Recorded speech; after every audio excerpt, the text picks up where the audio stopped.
genggam erat tanganku, lupakan putaran waktu, kan ku sentuh jiwamu, ragamu, hingga kau rasakanku.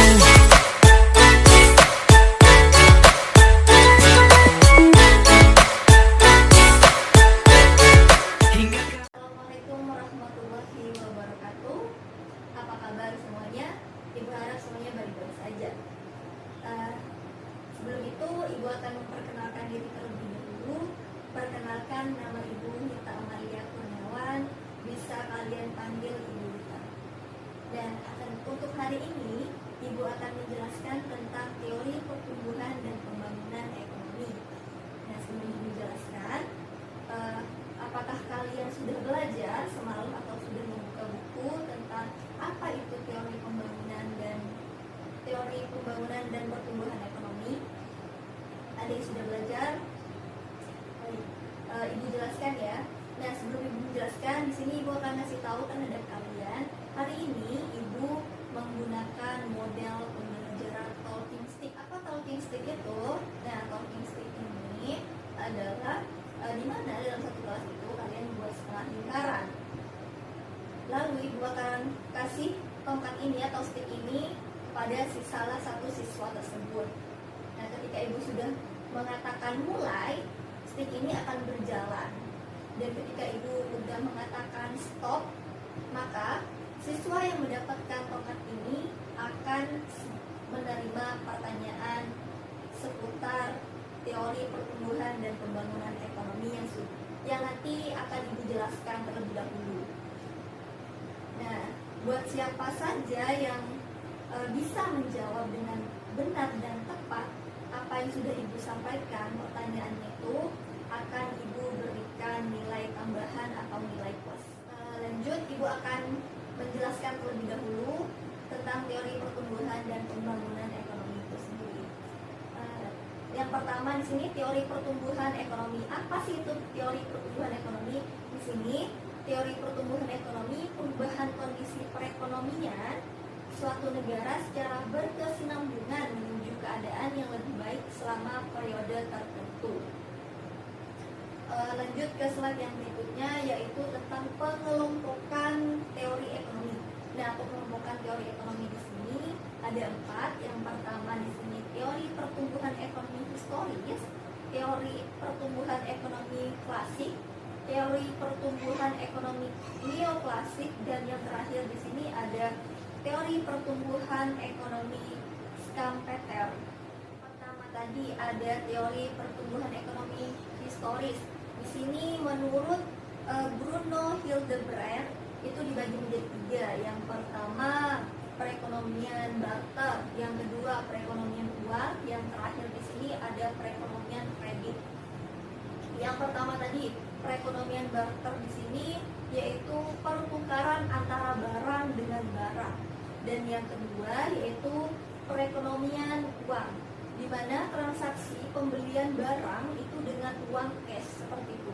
Dan yang terakhir di sini ada perekonomian kredit, di mana seseorang atau konsumen itu produsen itu mengkredit barang atau apapun itu.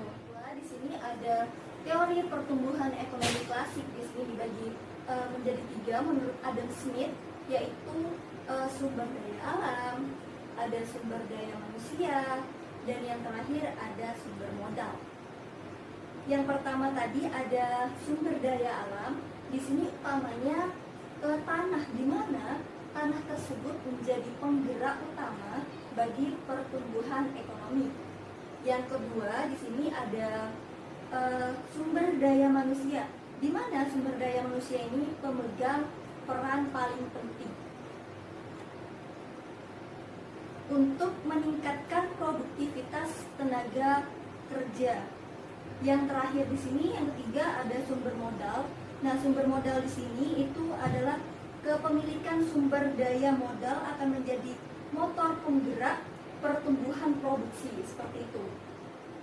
Di sini ada teori pertumbuhan ekonomi neoklasik, di mana perekonomian akan terus berkembang tergantung ketersediaan tingkat penggunaan tenaga kerja penuh dengan tingkat pencapaian guna penuh.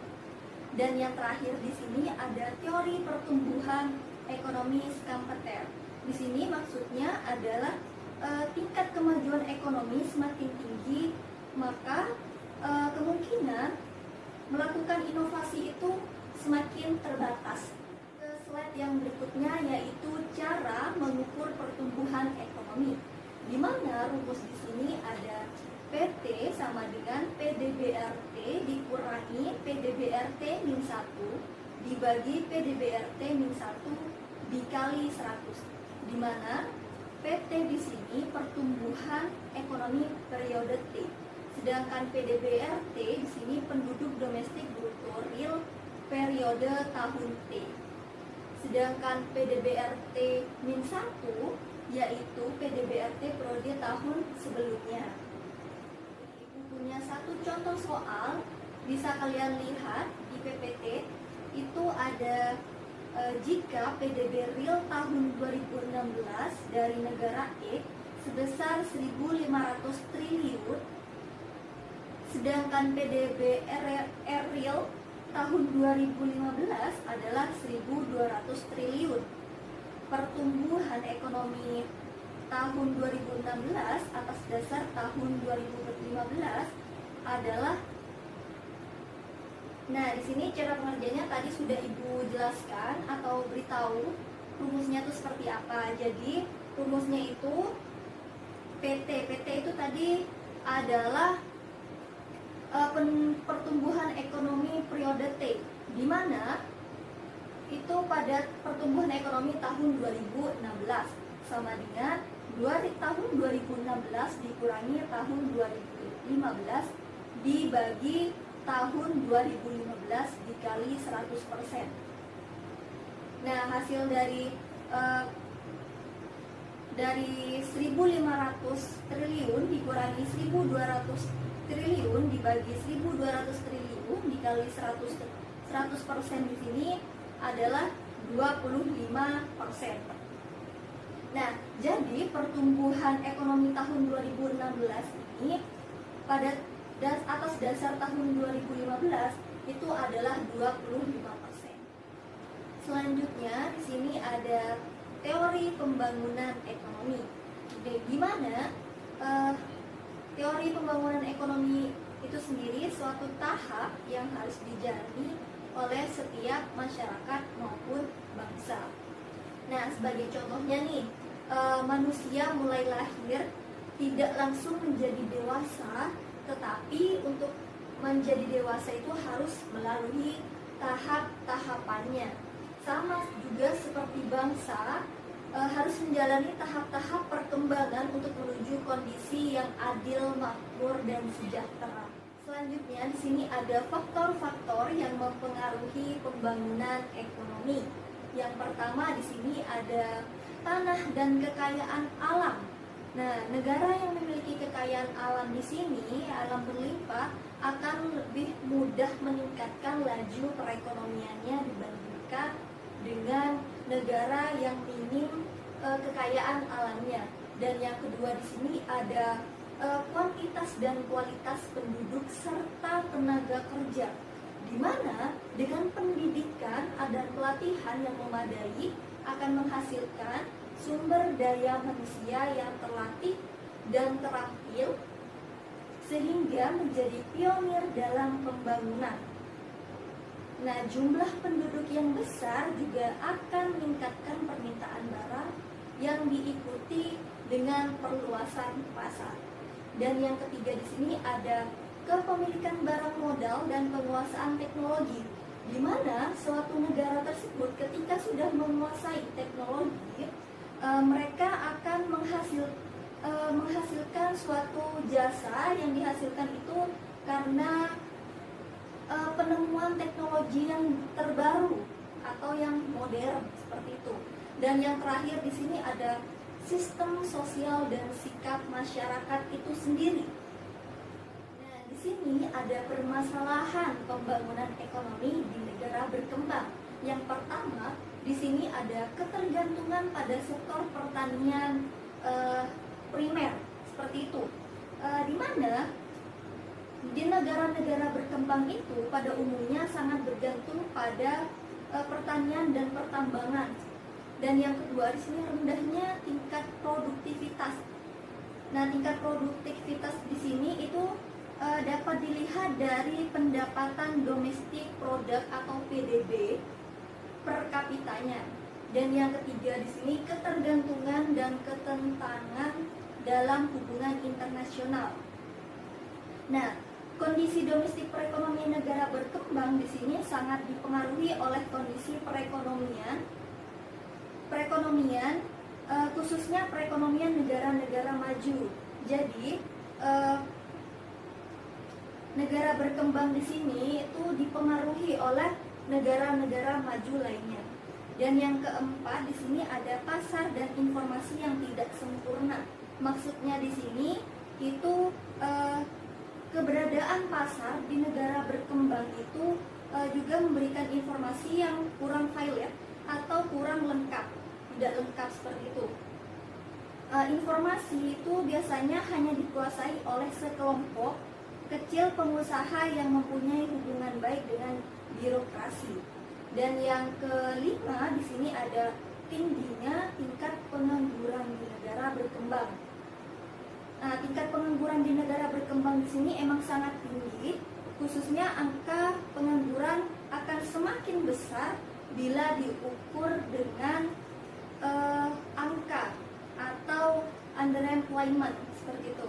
Dan yang keenam di sini ada rendahnya tingkat kehidupan, di mana rendahnya tingkat kehidupan di sini mengidentifikasi bahwa masih lebih dari 1 miliar penduduk negara berkembang masih hidup dalam kondisi miskin. Ada juga yang kekurangan gizi, bahkan kesehatan juga yang sangat buruk seperti itu. Dan yang terakhir di sini adanya tingginya pertambahan penduduk. Nah, tingkat pertambahan penduduk di negara berkembang itu telah menimbulkan masalah-masalah besar, terutama di sini ada berkaitan dengan penyediaan pangan, kesempatan kerja, perumahan, pendidikan, bahkan kesehatan sekalipun. Itu tadi yang sudah Ibu jelaskan tentang pertumbuhan dan pembangunan ekonomi. Jadi kesimpulannya di sini pembangunan ekonomi tidak lepas dari pertumbuhan ekonomi. Pembangunan ekonomi mendorong pertumbuhan ekonomi. Nah, begitu juga sebaliknya, pertumbuhan ekonomi memperlancar proses pembangunan ekonomi itu sendiri.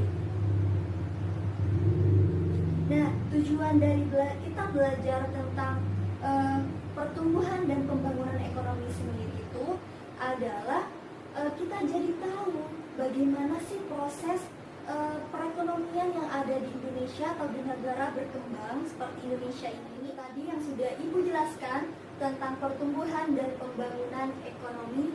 Apabila ada pertanyaan seputar pertumbuhan dan pembangunan ekonomi, bisa kalian ketik di kolom komentar. Jangan lupa terus belajar dan jangan pernah berhenti belajar, karena pendidikan adalah senjata paling ampuh untuk mengubah dunia, dan pendidikan mempunyai akar yang pahit dan buahnya yang manis.